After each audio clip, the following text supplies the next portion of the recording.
Good afternoon, this is Dr. David Kemp here again. Going to do another video on vertigo, it's part 2.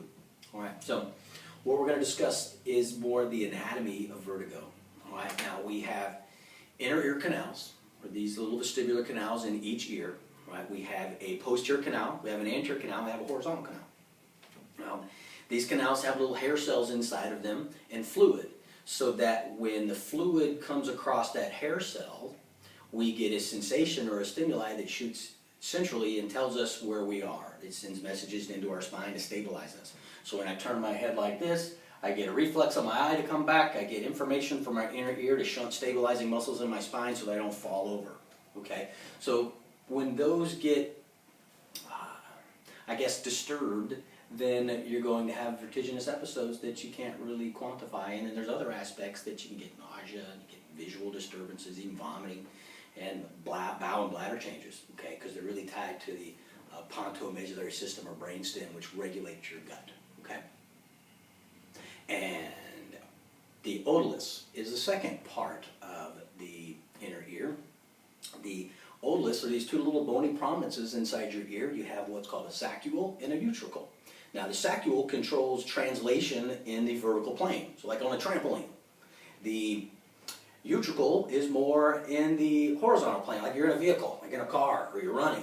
Okay, now if you hit your head and you whack these off, right, then you kind of don't know where you are.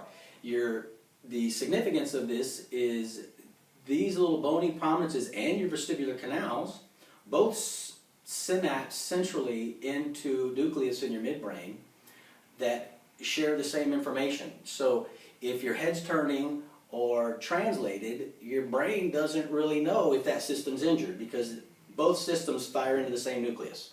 So you'll see people with head tilts and they don't know they're tilted, okay?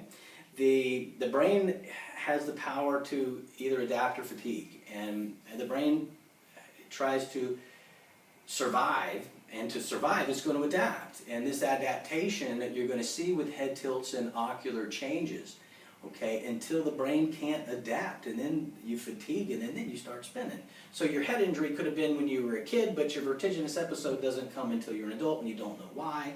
So we want to look at the history, right? Do you have a head tilt? Do you have a high eye? Do you know your head's tilted? Okay? So these are aspects that really need to be addressed when you have vertigo. If you're driving in a vehicle and you get dizzy or you can't read in a moving vehicle, chances are you have these otolithic lesions that need to be addressed. And meclizine and antivert's not going to help you. All right? It may get rid of your nausea, but you're going to have a chronic disorder that needs to be addressed, and it will continue to affect your daily living.